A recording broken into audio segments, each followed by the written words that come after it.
Hi friends, it's me James Joseph. ഇന്ന് അല്പം വയോജന ദിന ചിന്തകളാകാമെന്ന് കരുതി. സെപ്റ്റംബർ 21 ലോക വയോജന ദിനമായി ആചരിക്കുകയാണ്.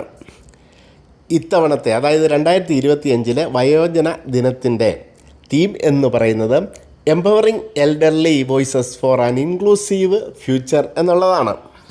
ഇത്തരത്തിലൊരു ഇൻക്ലൂസീവ് ഫ്യൂച്ചർ ഡെവലപ്പ് ചെയ്ത് വരണമെങ്കിൽ കേരളത്തിലെ വയോജനങ്ങൾ നേരിടുന്ന വെല്ലുവിളികൾ എന്തൊക്കെയാണെന്ന് മനസ്സിലാക്കണം. അവയ്ക്കുള്ള പരിഹാര മാർഗങ്ങൾ ആവിഷ്കരിക്കണം. അതുപോലെ തന്നെ അവർക്കുള്ള അവസരങ്ങൾ എന്തൊക്കെയാണെന്ന് കണ്ടെത്തി അത് പ്രയോജനപ്പെടുത്തുവാനായിട്ട് അവരെ സഹായിക്കണം. ഇവയെല്ലാം ഉൾക്കൊള്ളുന്ന ഒരു വയോജന നയം തന്നെ ആവിഷ്കരിച്ച് നടപ്പാക്കണം. കേരളത്തിൻ്റെ ജനസംഖ്യാപരമായ മാറ്റങ്ങൾ, ഉയർന്ന ആയുർദൈർഘ്യം, അതിവേഗം വർദ്ധിച്ചു വരുന്ന വയോജന സംഖ്യ എന്നിവ സങ്കീർണമായിട്ടുള്ള വെല്ലുവിളികൾ ഉയർത്തുന്നുണ്ട്. ആരോഗ്യ സംരക്ഷണം, സാമൂഹിക പിന്തുണ, സാമ്പത്തിക സുരക്ഷ എന്നിവയിൽ വയോജനങ്ങൾ നിരവധി പ്രതിസന്ധികൾ നേരിടുന്നുണ്ട്. കുടുംബ ബന്ധങ്ങളിലെ മാറ്റങ്ങളും യുവതലമുറയുടെ കുടിയേറ്റവും പരമ്പരാഗത പരിചരണ സംവിധാനങ്ങളെ ദുർബലപ്പെടുത്തി. ഇത് വയോജനങ്ങളിൽ ഒറ്റപ്പെടലിനും ചൂഷണത്തിനും സാധ്യത വർദ്ധിപ്പിച്ചു. ആരോഗ്യ ഇൻഷുറൻസ് കവറേജിലെ വിടവുകൾ, സാമ്പത്തിക സ്വയം പര്യാപ്തത ഇല്ലായ്മ, ഡിജിറ്റൽ രംഗത്തെ പിന്നോക്കാവസ്ഥ ഇവയൊക്കെ പ്രധാനപ്പെട്ട പ്രശ്നങ്ങൾ തന്നെയാണ്. ഈ വെല്ലുവിളികളെ അഭിമുഖീകരിക്കുന്നതിനായി കേരള സർക്കാർ നിരവധി നയങ്ങളും പദ്ധതികളും ആവിഷ്കരിച്ചിട്ടുണ്ട്. വയോമിത്രം, വയോമധുരം, അഭയകിരണം, നവജീവൻ തുടങ്ങിയ പദ്ധതികളും വയോജന പകൽ വീടുകളും വയോ ക്ലബ്ബുകളും എൽഡർ ഹെൽപ്പ് ലൈനും ഈ രംഗത്തെ ശ്രദ്ധേയമായ സംഭാവനകൾ നൽകുന്നവയാണ്. എന്നിരുന്നാലും നയങ്ങൾ ഫലപ്രദമായി നടപ്പാക്കുന്നതിലും സേവനം യഥാസമയം ലഭ്യമാക്കുന്നതിലും ചില പോരായ്മകളൊക്കെ നിലനിൽക്കുന്നുണ്ട്. പക്ഷേ നമുക്ക് വെല്ലുവിളികളെ അവസരങ്ങളാക്കി മാറ്റാൻ കഴിയും.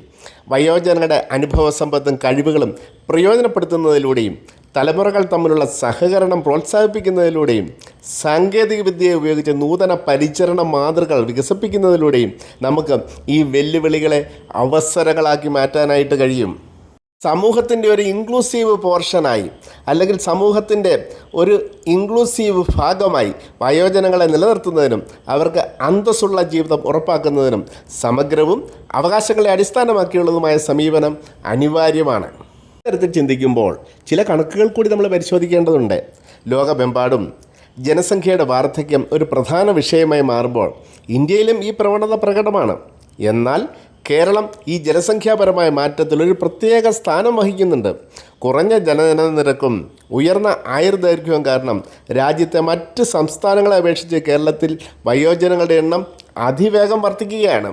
1961 25.6 ദശലക്ഷമായിരുന്ന മുതിർന്ന പൗരന്മാരുടെ എണ്ണം 1991 56.7 ദശലക്ഷമായി, അതായത് ഇരട്ടിയിലധികമായി വർദ്ധിച്ചു. 2016 അത് വീണ്ടും ഇരട്ടിക്കുമെന്ന് കണക്കാക്കപ്പെട്ടിരുന്നു. 2011 സെൻസസ് പ്രകാരം കേരളത്തിൻ്റെ ജനസംഖ്യയുടെ 12.6% 60 വയസ്സിന് മുകളിലുള്ളവരായിരുന്നു. ഇത് ദേശീയ ശരാശരിയായ 8.6%-യേക്കാൾ വളരെ കൂടുതലാണ്. 2021 ഇത് 16.5% ഉയർന്നു. അടുത്ത ദശകത്തോടെ കേരളത്തിലെ ജനസംഖ്യയുടെ ഏകദേശം കാൽഭാഗവും, അതായത് 22.8%-എങ്കിലും 60 വയസ്സിന് മുകളിലുള്ളവരായിരിക്കുമെന്നും 2051 ഇത് 30%-ആയി ഉയരുമെന്നും പഠനങ്ങൾ പ്രവചിക്കുന്നു. കേരളത്തിലെ പുരുഷന്മാരുടെ ശരാശരി ആയുർദൈർഘ്യം 72 വയസ്സും സ്ത്രീകൾക്ക് 78 വയസ്സുമാണ്. ഇത് ദേശീയ ശരാശരിയേക്കാൾ വളരെ കൂടുതലാണ്. 1950-നും 2020-നും ഇടയിൽ ആയുർദൈർഘ്യം 60-ൽ നിന്ന് 76-ആയി ഉയർന്നതായും ഈ നൂറ്റാണ്ടിൻ്റെ അവസാനത്തോടെ ഇത് 81-ആയി ഉയരുമെന്നും കണക്കുകൾ സൂചിപ്പിക്കുന്നു. ഈ ഉയർന്ന ആയുർദൈർഘ്യം വയോജനങ്ങളുടെ എണ്ണം വർദ്ധിക്കുന്നതിനും അതുവഴി സാമൂഹിക സുരക്ഷാ സംവിധാനങ്ങളിൽ സമ്മർദ്ദം ചെലുത്തുന്നതിനും കാരണമാകുന്നുണ്ട്.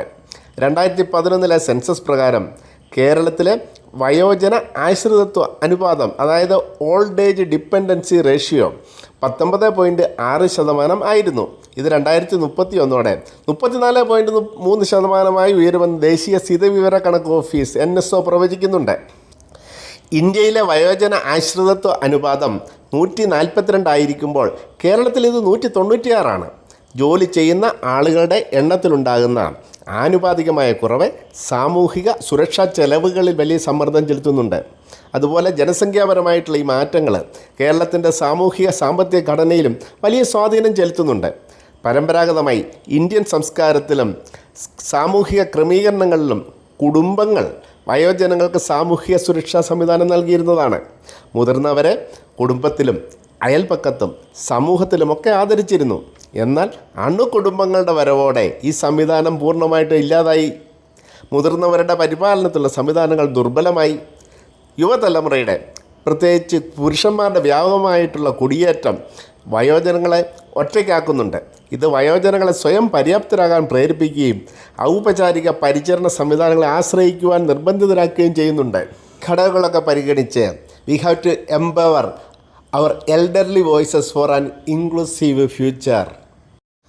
മെച്ചപ്പെട്ട ഒരു വയോജന നയം നമുക്കുണ്ടാവട്ടെ. അതായി തീരട്ടെ നമ്മുടെ ലക്ഷ്യം. ഇന്നത്തെ വീഡിയോ നിങ്ങൾക്ക് ഇഷ്ടപ്പെട്ടുവെങ്കിൽ ബെല്ലൈക്കൺ അമർത്തി എൻ്റെ ചാനൽ സബ്സ്ക്രൈബ് ചെയ്യുക. അടുത്ത ദിവസം മറ്റൊരു വീഡിയോയുമായിട്ട് നിങ്ങളുടെ മുൻപിൽ വരാം. Till then take care. By.